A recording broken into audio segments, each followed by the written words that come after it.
আর বড়বাজারেও বিধ্বংসী অগ্নিকাণ্ডের ঘটনা। ভস্মীভূত এজরা স্ট্রিট মার্কেটের একাংশ, বৈদ্যুতিক সরঞ্জামের দোকান, সেখানে আগুন লেগে যায় আর আগুনে কমপক্ষে 100 দোকান ক্ষতিগ্রস্ত হয়েছে। ঘটনাস্থলে দমকলের কটি ইঞ্জিন কাজ করে, কিভাবে আগুন নিয়ন্ত্রণে আসে, আরো বিস্তারিত জানাতে পারবে। এখনকার ছবিটাও জানবো, সুদীপ্ত রয়েছে আমার সঙ্গে। বড়বাজারের এই বিধ্বংসী অগ্নিকাণ্ডের ঘটনা ঠিক কিভাবে এই ঘটনা ঘটলো, সুদীপ্ত?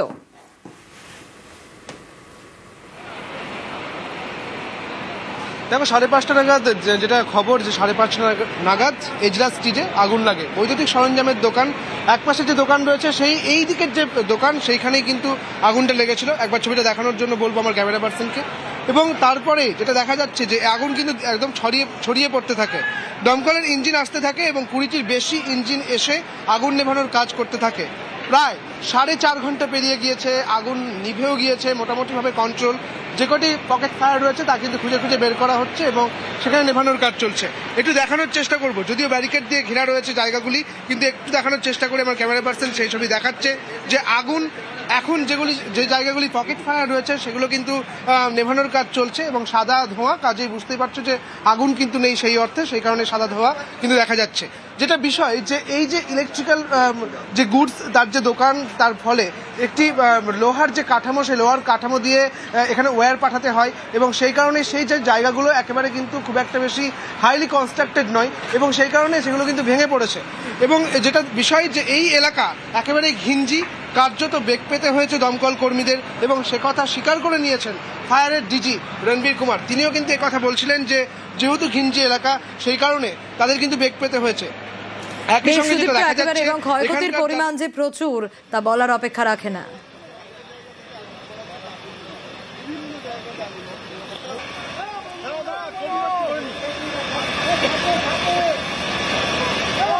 পেছনে গোডাউন আছে, ভেতরে আমাদের গোডাউন আগুন লেগেছে। 7-8 লাখ টাকা তো গেছে। কেউ বলছে শর্ট সার্কিট, কেউ বলছে লাগানো হয়েছে। এখন যতক্ষণ না এটা তদন্ত হবে কিছুই বোঝা যাবে না। সকাল থেকে লেগেছে 5:30 থেকে, তখন থেকে আমরা এখানেই আছি। এখানে অ্যাটলিস্ট 1000 ফ্যামিলি ছিল, যেটা মানে এখান থেকে খাওয়ার দাওয়ার করতো, কিন্তু এখন শেষ। লেট আস ফার্স্ট ফাইনালাইজ কত আমাদের কি হয়েছে, কিছু বেঁচে আছে কি না, তারপরে তো এসব করবো। ডিজি ফায়ার সার্ভিস কি বলছেন শোনাবো। মেন হিন্ড্রেন্স আমাদের ঢুকতে গেলে এই যে ওয়ারিং আছে, ওয়্যার যে নেট আছে, সেটা একটু প্রবলেম করে। আমরা ল্যাডার আনতে পারলাম না। ল্যাডার না আনতে গেলে হাইট আছে, হাইটের রিকোয়ারমেন্ট, সেটা একটি ওয়ারিং সিস্টেম আছে ক্রস দ্য রোড। এই সিস্টেমগুলো একটু হ্যাম্পার করে আমাদের। প্লাস অ্যাপ্রোচ রোড মে হকার বসে থাকে, গাড়ি ঢুকা গেল না প্রথম দিকে। ঢুকাতে গেলে সামান সব লক টক করে আছে। পুরানো ওল্ড এরিয়া আছে, ওল্ড এরিয়া হিসাবে এইসব আমাদের লেকিন এক্সপেক্টেড আছে এরকম প্রবলেম আমাদের ফেস করতে হবে। আগুন এখন নিয়ন্ত্রণে, তবে যে জায়গায় পকেট ফায়ার রয়েছে সেগুলো ভালোভাবে খতিয়ে দেখা হচ্ছে। আর ইতিমধ্যেই ঘটনাস্থলে দমকল মন্ত্রী সুজিত বসু তিনি পৌঁছে গিয়েছেন। অমিত রয়েছে আমার সঙ্গে, এখনকার ছবিটা তুলে ধরবে অমিত। তবে এই মুহূর্তে সরাসরি আমরা নিউজ 18 বাংলার দর্শকরা দেখতে পাচ্ছেন এই মুহূর্তে এইটা যে অগ্নিকাণ্ডের ঘটনাস্থল সেখানে পৌঁছেছেন ইতিমধ্যেই দমকল মন্ত্রী সুধীর বসু এবং সাথে দমকলের আধিকারিকরা রয়েছেন এবং দমকলের ডিজি সকাল থেকে ঘটনাস্থলে রয়েছেন এবং এই মুহূর্তে তিনি এসছেন এবং সেই জায়গায় বিশেষ করে 26 নম্বর এডজাস্ট যেখানে একটা বৈদ্যুতিক সামগ্রীর মার্কেট, যেটা সবচেয়ে বেশি ক্ষতিগ্রস্ত হয়েছে, সেই জায়গায় তিনি যাচ্ছেন এবং সেই জায়গাটা তিনি দেখবেন এবং কি কি পরিস্থিতি রয়েছে এই অবস্থা, এর আগে কি পরিস্থিতি অবস্থাটা তিনি ইতিমধ্যে কথা বলছেন। দমকল আধিকারিক এখানে কলকাতা পুলিশের অফিসাররাও রয়েছেন এবং কি পরিস্থিতি তৈরি হয়েছিল বা কিভাবে দমকল কাজে বেগ পেতে হয়েছে, এই বিষয়গুলো কিন্তু কথা বলছেন তিনি দমকল আধিকারিকদের সঙ্গে।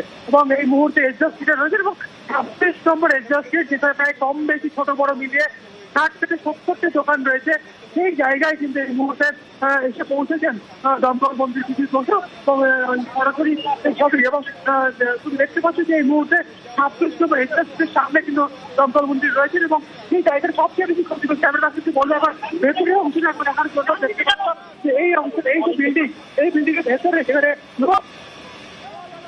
সমস্ত দোকান করা ছিল, সেই জায়গাটা সবচেয়ে বেশি ক্ষতিগ্রস্ত হয়েছে এবং এই জায়গায় কিন্তু এই মুহূর্তে দমকল মন্ত্রী সুদীপ ঘোষ এবং তিনি দেখছেন এবং দমকল আধিকারিক যারা রয়েছে তাদের কথা বলে কোন কোন অংশে আগুন লেগেছে বা কোন কোন অংশে সবচেয়ে বেশি ক্ষতিগ্রস্ত হয়েছে, কোন অংশে এই মুহূর্তে পকেট ফায়ার হচ্ছে, সমস্তটাই কথা বলে জেনে নিচ্ছেন দমকল আধিকারিকদের কাছ থেকে। শামিত, অবশ্যই আমাদের নজর থাকবে। ইতিমধ্যেই দমকল মন্ত্রী সুজিত বসু তিনি সেখানে পৌঁছে গিয়েছেন এবং গোটা বিষয় খতিয়ে দেখছেন, তিনি কথা বলছেন আধিকারিকদের সঙ্গে। তবে এরই মাঝে জানাই দমকলে ক্ষোভ দোকান মালিকদের, দমকল দেরিতে আসার অভিযোগ করছে দোকান মালিকরা। আরো ডিটেলে বিষয় জানাতে পারবে, তবে তার আগে শোনাই কি অভিযোগ। আমরা দৌড়ে এসে ফায়ার ব্রিগেডকে ইনফর্ম করলাম। ফায়ার ব্রিগেড এসে যখন তো খুব অল্প জায়গায় আগ লেগেছিল, যখন ফায়ার ব্রিগেড এসে অত সুস্তি অত লেজি, এদের ব্রিটিশের ফায়ার সিস্টেম 1950 সালে, অত আস্তে আস্তে কাজ করলে পুরো মার্কেটটা জ্বলে গেছে। 100 মিটারে আছে ফায়ার ব্রিগেড, এদের সিস্টেম কি আছে, মতলব one of the worst system. শুধু এরা করছে কি জল মারছে, কোনো ফাস্ট সিস্টেম নেই, এদের কোনো অ্যাডভান্স সিস্টেম নেই।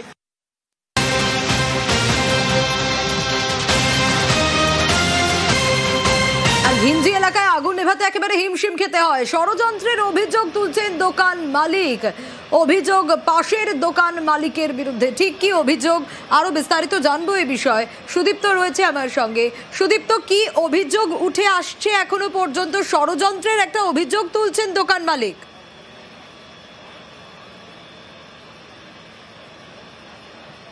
সুদীপ্তর কাছে যাব, তবে তার আগে আরো একবার জানাই, লাগাতার হুমকি পেয়েছিলেন নাকি আগে এই দোকান মালিক, এমনটাই অভিযোগ উঠে আসছে। দেখি কি অভিযোগ।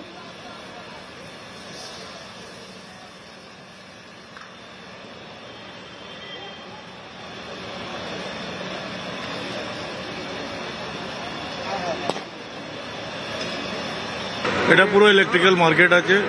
কি মনে হচ্ছে, শর্ট সার্কিট থেকে নাকি না কোনো চক্রান্ত? চক্রান্ত তো হতেই পারে, কেন এই যে পাশে বিল্ডিং এর সঙ্গে আমাদের একটা দীর্ঘদিন দিয়ে একটা মামলা চলছে, আজকে 25-30 বছর দিয়ে। ও অনেকবার ধমকি দিয়েছে, সুরেশ কুমার ডাগাও তার নাম হচ্ছে, অনেকবার আমাদেরকে হুমকি দিয়েছে আমরা আগুন লাগিয়ে দিব, এই করবো এই করবো। অনেকবার খালি করানোর চেষ্টা করেছে, জালি সাইন করে বলছে আমি লিজ নিয়ে রেখেছি। ওরই চক্রান্ত হতে পারে, আমরা এফআইআর করবো ওর এগেন্সে। ষড়যন্ত্রের অভিযোগ তুলছেন দোকান মালিক এবং সকাল সকালে বিধ্বংসী অগ্নিকাণ্ডের ঘটনা এবং 4.5 ঘন্টা লেগে যায় আগুন নিয়ন্ত্রণে আনতে। এখনো যে যে জায়গায় পকেট ফায়ার রয়েছে, আদৌ কোনো জায়গায় সেভাবে পকেট ফায়ার রয়েছে কিনা সেই বিষয়গুলো খতিয়ে দেখা হচ্ছে দমকলের তরফে এবং ইতিমধ্যেই ঘটনাস্থলে দমকল মন্ত্রী সুজিত বসুও পৌঁছে গিয়েছে।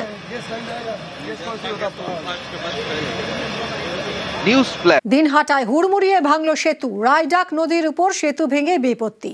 পাথর বোঝাই ডাম্পারের চাপেই ভাঙল সেতু। কথা বলবো শুভঙ্করের সঙ্গে। শুভঙ্কর, জানাও এখন কি পরিস্থিতি আর সেতু ভাঙলো কেন?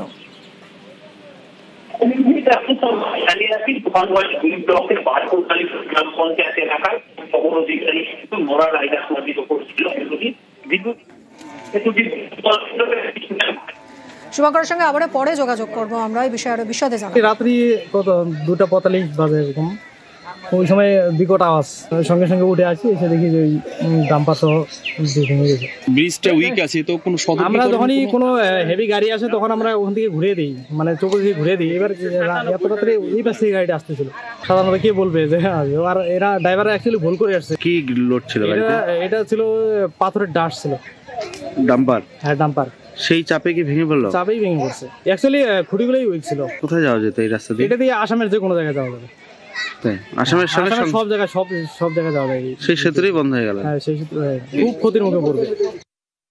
ভুলবশত গাড়িটা এই আমবাড়ি ব্রিজ দিয়ে ঢোকানোর পর এই দুর্ঘটনাটা ঘটে।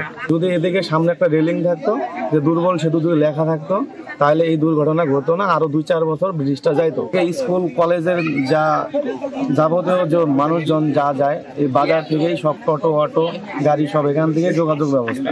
এখন যদি এই জায়গা থেকে যাইতে না পারে তাহলে মানুষ খুব দুর্ভোগে ভোগবে। অতি তাড়াতাড়ি যেন আমাদের সাতটার ব্যবস্থা করে দেয়, তারপর ব্রিজটা এরা চিন্তা ভাবনা করে কিভাবে করবে সেটা প্রশাসনের উপর দায়িত্ব দিয়ে দেবো।